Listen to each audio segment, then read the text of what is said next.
estudios a la mujer, siendo que muchas veces el varón ha sido en tiempo anterior, porque últimamente se empieza a ver un poco más, ha sido olvidado.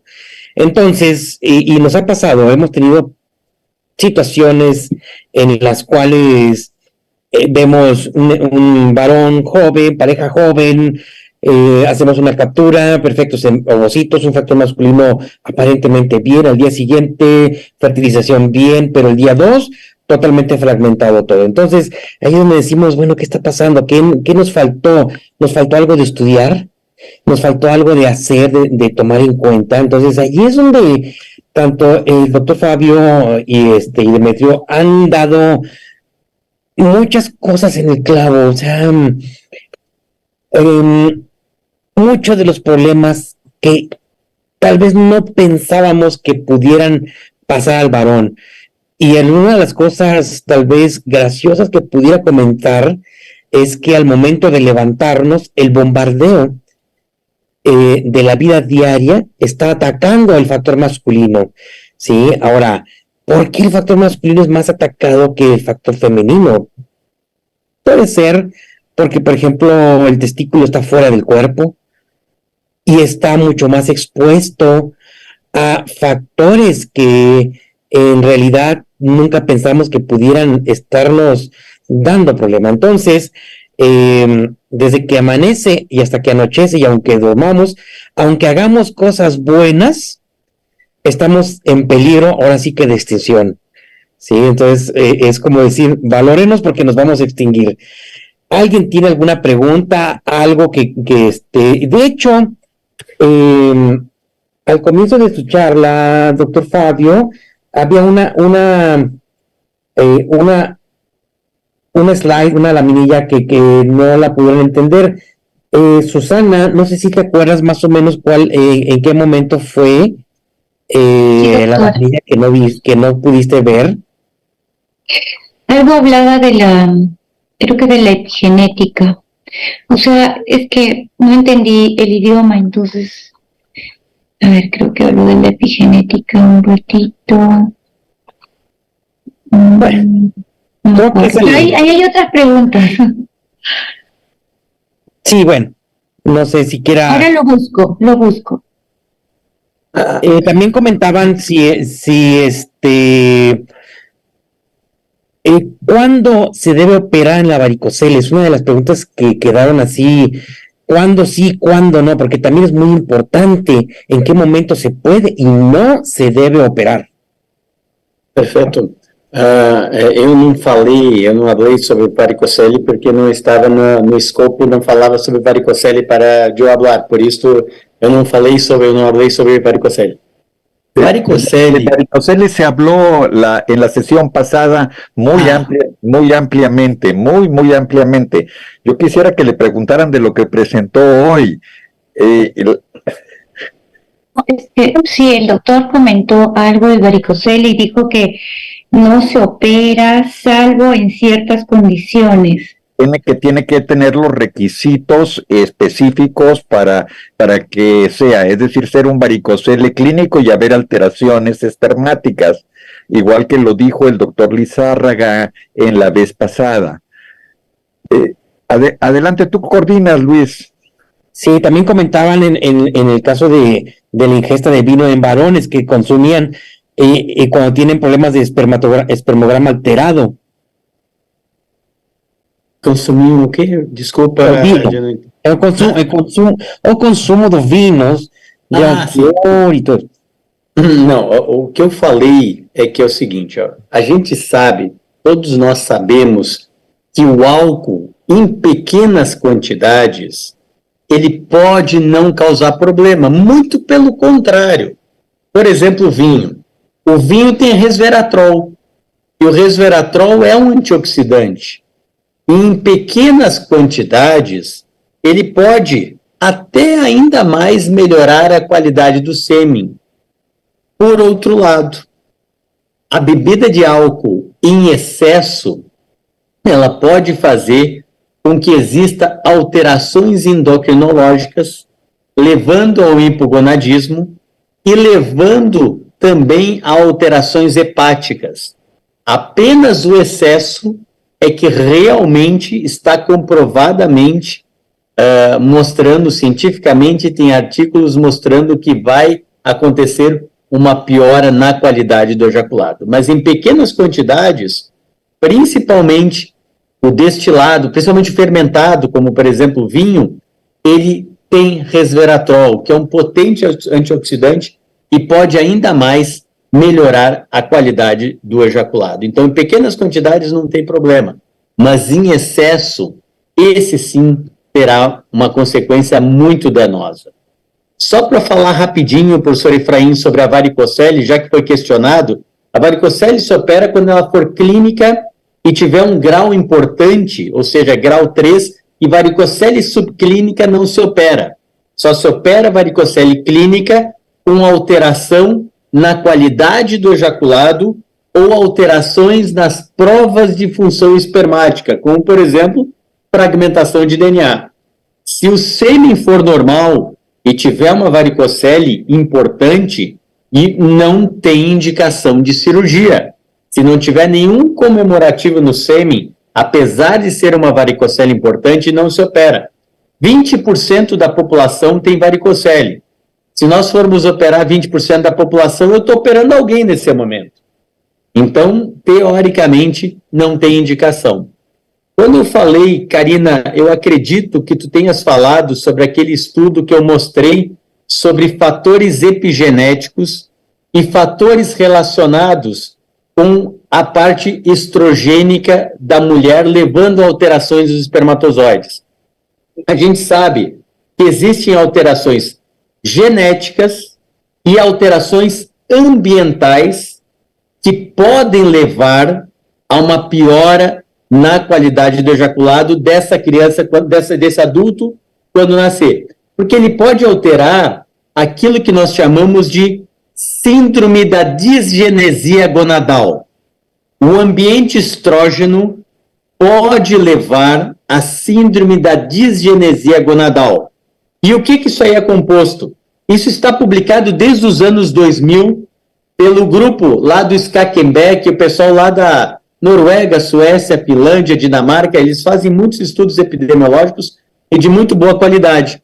E se viu que homens onde talvez tenha um ambiente mais estrógeno na útero da mulher, pode sim levar a ter uma incidência de criptorquidia, de câncer de testículo, de hipospádia e de infertilidade masculina. E qualquer uma dessas pode levar a outra. Pacientes criptorquídicos pode ter maior chance de infertilidade. Pacientes com infertilidade têm maior chance de terem câncer de testículo no futuro. Então, teoricamente, pode existir uma associação maior devido a esse microambiente que existe no útero materno quando a criança está lá dentro e depois, no futuro, vai ter problemas de fertilidade.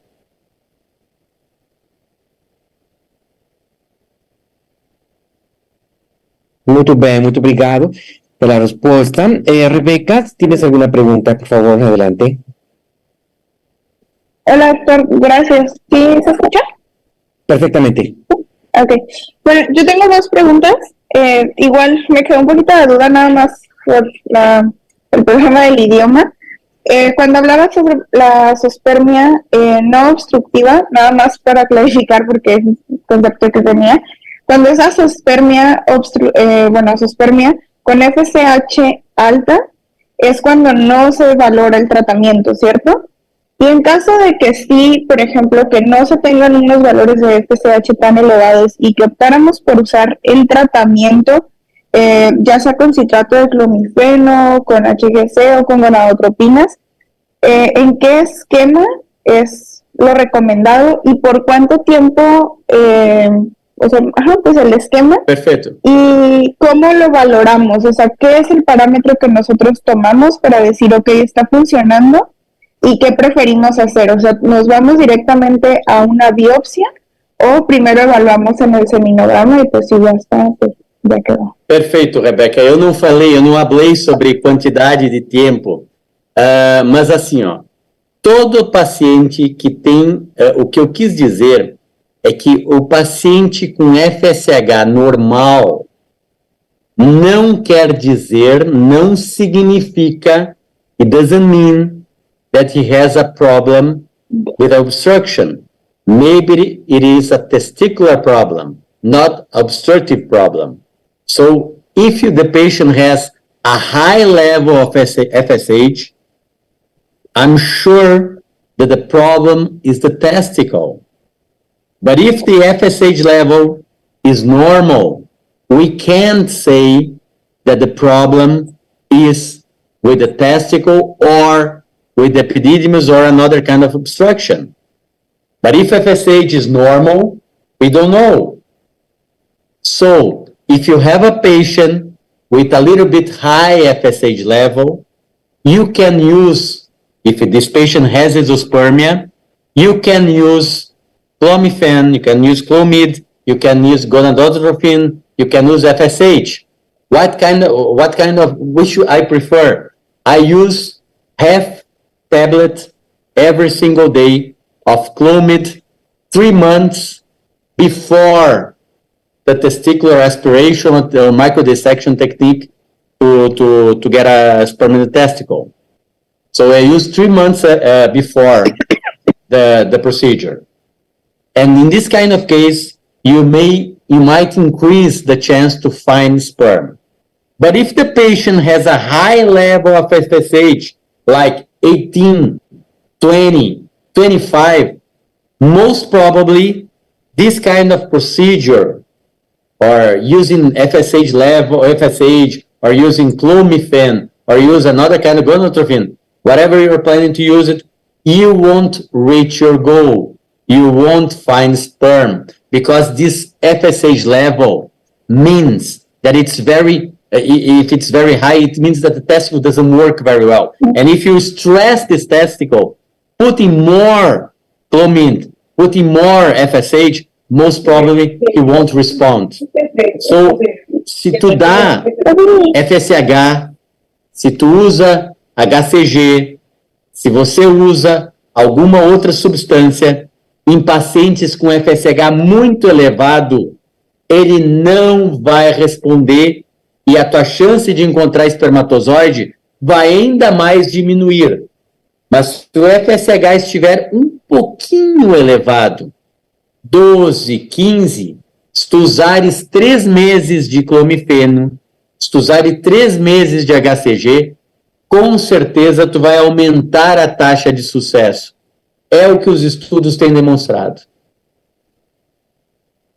¿Entendés? Ok, sí, gracias, doctor. ¿Puedo aprovecharnos para hacer una última pregunta? En las pacientes que mencionaba en la eyaculación retrógrada, ya ven que en esos pacientes pues se les puede dar una preparación espermática para analizar los espermas en la orina.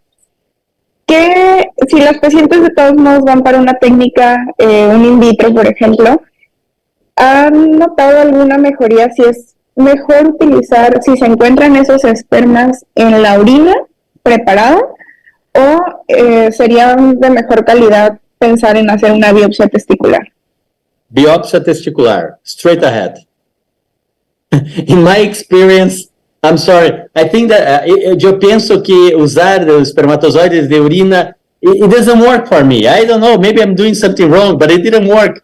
Every time that I tried to do it, I didn't get a very good sperm. I go straight ahead to the testicle and then I get a better sperm.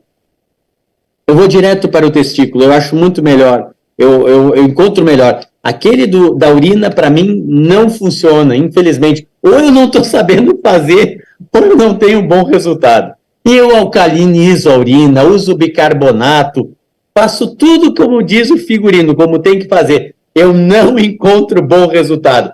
Vai direto para o testículo que tu vai encontrar.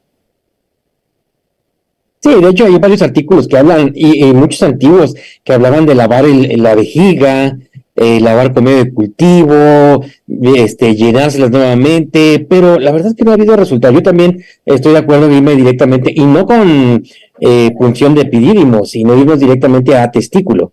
Así que para mí, en lo personal, es dan mucho mejores resultados porque tienen menos estrés oxidativo, etcétera, y menos fragmentación. Excelente. E se nós desculpe interromper, mas se nós formos para o epidídimo, esse paciente não está obstruído. Tem que procurar no testículo, né? Ele não tem vasospermia obstrutiva, ele tem ejaculação retrógrada. Então tem que ir para o testículo mesmo. Es mejor todavía. Mireya, adelante, si quieres, adelante.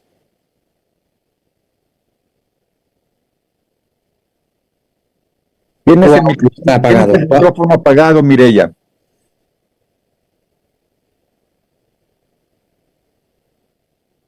Ahora Hola, ¿me escuchan bien? Ahí está. ¿Ya? Perfecto. Muchas gracias. Hola, muchas gracias por tu clase. Me pareció muy interesante. Y bueno, doctor Fabio, mencionaba durante su clase que se le podía dar como una opción a los pacientes que tenían algún factor masculino, que fueran obesos, inhibidores de la aromatasa. Quería preguntarle en estos pacientes cómo sería el manejo. Supongo que sería una toma continua para inhibir este efecto estrogénico, pero la verdad es que nunca lo he visto y es pues así como la segunda vez que lo escucho. Entonces no sé si usted la haya usado y si le va bien con sus pacientes que tengan obesidad, no sé. Muito boa pergunta, Mireia. Eu tenho usado inibidor aromatase em pacientes que têm uma grande quantidade de estradiol comparado à testosterona, ou seja, pacientes com obesidade e que têm uma baixa concentração espermática, provavelmente devido a uma testosterona intratesticular ser mais baixa por conversão periférica. Eu tenho usado sim anastrozol. Eu não uso 1 grama, eu uso 0,5 gramas, tá? Metade, 500 miligramas, e eu acabo utilizando isso aí por no mínimo 3 meses e acabo avaliando depois de 3 meses. Eu espero uma espermatogênese e avalio. Evidentemente que qualquer forma de tratamento, pessoal, nós temos que avaliar em conjunto a mulher. Temos que avaliar qual é o anseio do casal. O que o casal está pensando? Porque se o casal, para ele, 3 meses às vezes é muito, ou se o AMH, o hormônio antimileriano, está muito baixo, eu não vou optar por um tratamento desses. Eu vou optar por uma fertilização. Por outro lado, se esse casal ele é jovem, os exames da parceira estão normais e eles concordam com o tratamento, eu uso por 3 meses e reavalio. Geralmente aumenta a concentração espermática e a motilidade. Se por acaso aumentar e eles quiserem usar por mais 3 meses, eu uso por mais 3 meses, sem problema nenhum. Tem um estudo do Schlegel dos anos 2000 mostrando que o uso de inibidores da aromatase já faz melhorar a qualidade espermática. Mas se não acontecer a gravidez, é claro que eu vou partir para um tratamento alternativo. Mas eu acho sempre importante tentar entregar um espermatozoide de melhor qualidade. E se eu usar, ou se eu fizer um tratamento urológico, com certeza eu estarei entregando um espermatozoide de melhor qualidade para o laboratório ou para esse paciente conseguir engravidar em casa. Então eu uso no máximo 6 meses. Muchas gracias, doctor. Sí, me parece muy interesante y pues sí muy importante el que, pues sí, debe ser en pacientes que tengan su pareja, pues bien, ¿no? Que el factor de la mujer no esté agregado para poder tener el tiempo y ver esta mejoría. Muchas gracias, muy interesante, doctor. Gracias. Súper bien, Susana, adelante, con todo gusto. Gracias, doctor. Sí, comentó sobre los varones que tienen cirugía bariátrica y bueno, no entendí bien lo que dijo y justo una pareja vino por evaluación de su fertilidad y el esposo había sido sometido a una cirugía bariátrica hace 3 meses y había bajado como 15 kilos por lo menos. Entonces quería saber qué reparos, qué debo evaluar ahí. Yo le pedí un espermatograma y un test de túnel por la obesidad, hipertensión y diabetes que tenía el paciente. Great question. I don't know, would you rather me to speak in English? It's better to speak in English, you understand better than my Portuguese. What do you prefer, Susana? So. I can understand. Ok.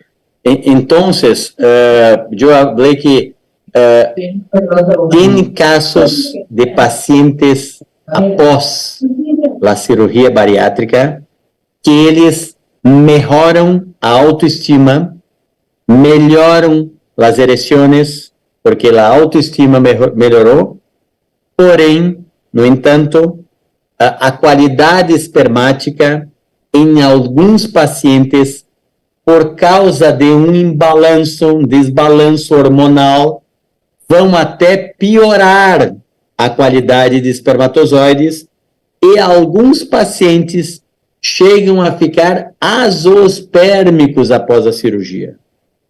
Nós não temos parâmetro para saber qual paciente que vai melhorar com a cirurgia bariátrica ou não. Na teoria, seria muito interessante porque é óbvio que a gente pensa que vai melhorar, porque vai diminuir a obesidade, então, teoricamente, vai diminuir a aromatização da testosterona e vai ter uma melhor qualidade do ejaculado. Porém, na prática, muitas vezes isso não acontece e chega até zerar a produção de espermatozoides. Eu tenho vários pacientes pós-cirurgia bariátrica que eu procuro espermatozoides no ejaculado para tentar achar. Se piorou após a cirurgia ou já era muito ruim antes e que depois não conseguiu reverter, essa resposta não se tem. Agora, se sabe que muitos pacientes não melhoram a qualidade do ejaculado após a cirurgia bariátrica, a despeito de um aumento na autoestima e uma melhora nessa testosterona e uma melhora nessa qualidade da ereção. Então, quando se fala sobre espermatozoides, muitos pacientes podem até piorar após a cirurgia bariátrica. Doctor, entonces, si es que mi paciente me trae un resultado muy malo del espermatograma, ya no debo esperar a que mejore, sino simplemente aplicar la técnica que sea necesaria para, si quiere tener un bebé pronto. Sim, muitas vezes pode não melhorar com o passar do tempo. Sim. E muitas vezes pode até pensar, se tiver uma baixa concentração, até em congelar para deixar guardado. Porque talvez esse imbalanço pode até piorar ainda mais a produção. Muchísimas gracias. Muy bien. Luciana. Hola, buenas noches. Justo pregunté en el chat también, en relación al uso de los inhibidores de la 5-alfa reductasa para el tratamiento de la calvicie. Si el paciente lo usa para el tratamiento de la calvicie y el espermograma está normal, ¿igual lo suspende o no? Perfecto. Esa es una pregunta. Y la segunda pregunta era, que también no entendí bien por el idioma, en el caso de las infecciones, el hallazgo positivo en el cultivo de semen asintomático, por ejemplo, del ureaplasma o del micoplasma, ¿trata igual? Y, digamos, solo el hallazgo positivo. Eso. Perfeito. Primeira pergunta. A dutasterida ou a finasterida, além de diminuir a concentração de espermatozoides, pode também levar a alterações não só na fragmentação de DNA, mas pode também levar a malformações na criança. Então, um paciente com uso de finasterida ou dutasterida para queda de cabelo tem que parar 6 meses, 6 months, para pensar em engravidar. Tá? Então, não é só um número, mas são malformações que podem ocorrer devido ao uso dessa substância. Segunda pergunta, me desculpa, me esqueci. La del el hallazgo del cultivo positivo en semen asintomático. Perfeito. Excelente pergunta. O ideal seria fazermos uma avaliação com anticorpos monoclonais.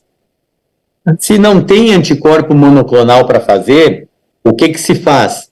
tem duas escolas. A escola europeia diz o seguinte: não trata, só se tiver sintomas. A escola americana diz: trata, independente. O que eu faço? Eu converso com o paciente e todos eles chegam à mesma conclusão. Se tem leucócito, tem alguma coisa. Se tem fumaça, tem fogo. Então trata, me trata. Então eu costumo tratar esses pacientes, eu não deixo sem tratar. E o que eu uso? Depende, teve uma pergunta no chat sobre o que se usa. Depende da idade do paciente. Se porventura tu imaginas que pode ser alguma paciente com mais de 35, 40 anos de idade, tu podes usar uma quinolona. Mas se for abaixo, tu podes usar uma vibramicina mesmo, porque de repente vai pegar alguma coisa nesse sentido. Gracias. Muito bem, doutor Fábio. É muito importante para você, para todos, a qualidade do laboratório que faça uma análise do sêmen. Sim, não sei se queria comentar algo para respeito. Sim, a análise seminal é um dos grandes problemas que todos nós temos. Não é só um problema em Brasil, mas eu tenho certeza que em todos os lugares do mundo, a análise seminal a avaliação da análise seminal é um dos grandes problemas. Muitas vezes nós pegamos espermogramas que não são bem feitos, e aí nós nos baseamos no resultado para dar ou para fazer um tratamento num exame que não é verdadeiro. E isso é um problema muito sério, principalmente quando se fala sobre morfologia espermática. A morfologia espermática é algo que eu valorizo muito. E os estudos, apesar de alguns estudos talvez mostrarem que não se deva valorizar tanto, provavelmente esses estudos que falam da não valorização estão relacionados a esses laboratórios que não avaliam a morfologia espermática de maneira correta. A avaliação tem que ser muito bem feita. O laboratório de andrologia, ele tem que ser muito capacitado. Senão nós não vamos conseguir tratar o paciente da maneira correta. E nós vamos ter vários problemas nesse tratamento errado. Existem muitas variações. O próprio sêmen varia. Eu não sei se vocês se lembram daquele estudo do estudante de medicina que ele fazia uma coleta por semana por 54 semanas no ano. E se viu que a análise seminal ela varia. Tem muita flutuação. Mas isso, vocês imaginem num homem normal, no mesmo laboratório. Imaginem avaliando em laboratórios diferentes. Por isso que uma coleta só de sêmen não quer dizer absolutamente nada. Nós temos que coletar mais de uma vez. Nós temos que ter certeza do que está acontecendo. Nós temos que avaliar muito bem esse sêmen. Novamente, eu volto a falar. O centroavante é o óvulo e a função do urólogo é entregar um espermatozoide de boa qualidade para o ginecólogo, para o laboratório de reprodução, para aumentar a taxa de sucesso. Um laboratório de andrologia que não faz uma pesquisa bem feita, que não faz uma fragmentação de DNA adequada, que não avalia adequadamente o paciente, com certeza vai ter menores taxas de sucesso nos tratamentos de fertilização in vitro, comparado a laboratórios que avaliam de maneira correta. Esta pergunta, quero fazer na espanhol e na português.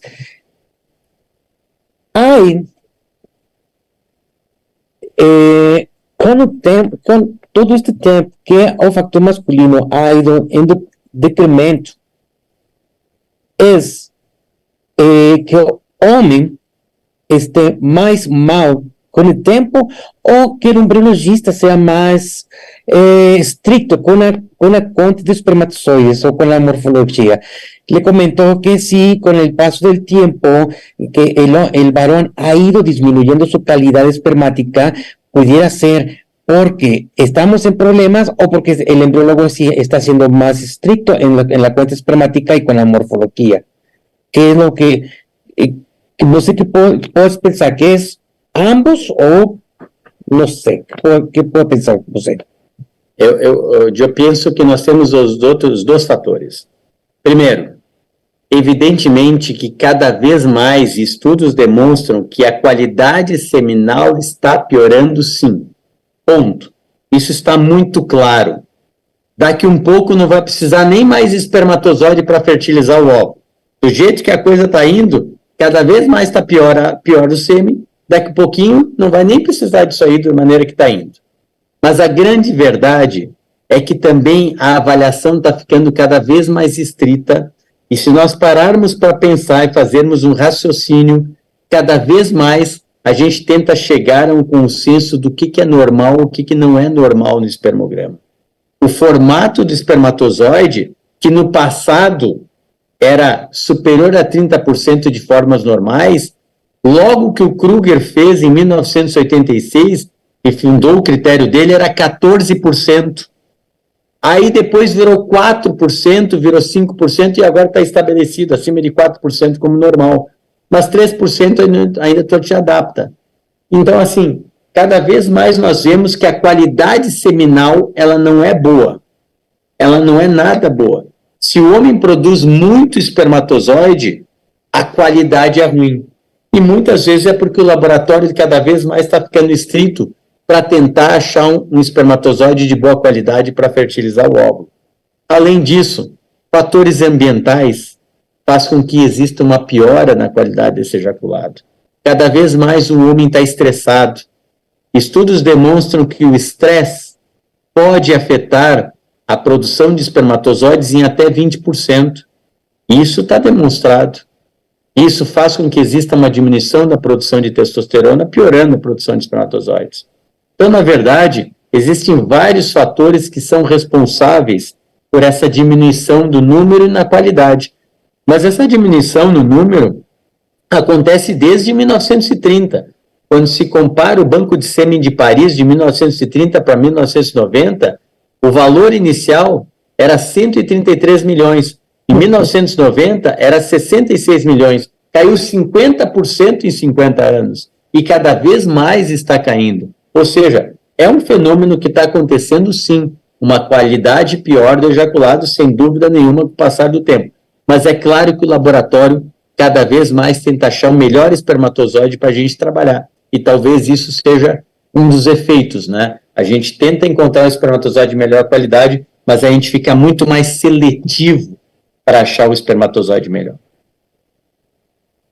Excelente. ¿Alguien tiene más preguntas, alguna duda? Es un tema, andrología es un tema bastante amplio y bastante apasionante. Yo creo que es algo que no debemos olvidar del estudio del varón, que también lo hemos dejado por un lado. ¿Alguien tiene una pregunta más? ¿Algún comentario? ¿Algo que quieran agregar? Con todo gusto, por favor. Yo les recuerdo que el doctor Fabio se queda en el chat del WhatsApp.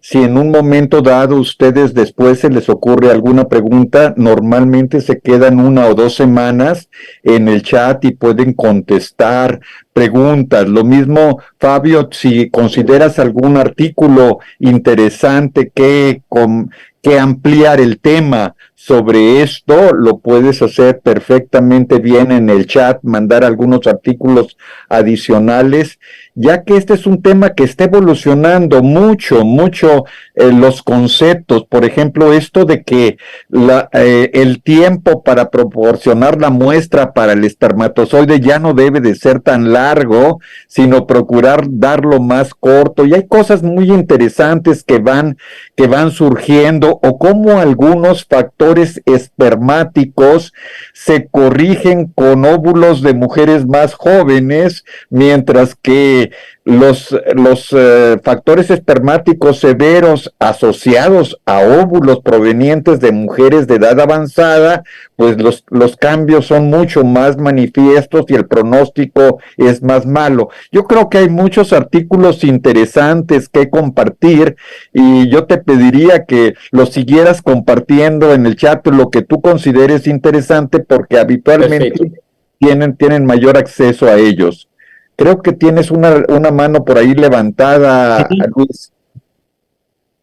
Sí, Doctor Fabio, una pregunta más. En pacientes con sobrepeso y alteración espermática, que queremos que bajen de peso, ¿usa medicinas anorexígenas de repente para ayudarles a controlar el apetito y poder bajar de peso y tener mejor muestra más pronto?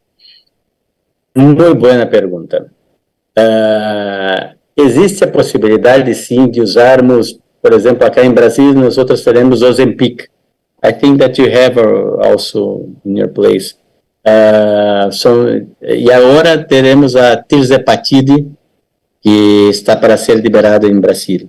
É uma injeção para tentar diminuir, para emagrecer mais rapidamente, e muitos dos pacientes com obesidade e diabetes irão ter uma melhora, uma mais rápida perda de peso. Eu não utilizo.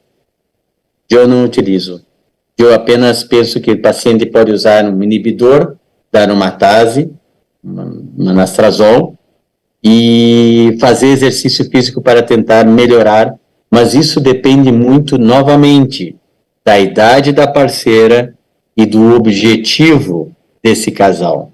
Se esse casal, ele é jovem e me dá tempo para trabalhar, ou seja, para ter uma diminuição do peso, eu não vou usar substâncias anorexígenas, eu vou simplesmente usar inibidor da aromatase e vou pedir para ele entrar numa academia, emagrecer, fazer um programa com um nutricionista para tentar melhorar a qualidade do sêmen. Por outro lado, se esse paciente tem um AMH já baixo, nós outros não teremos chance de ajudar esse paciente, porque nós outros temos que pensar na fertilização in vitro como a única opção.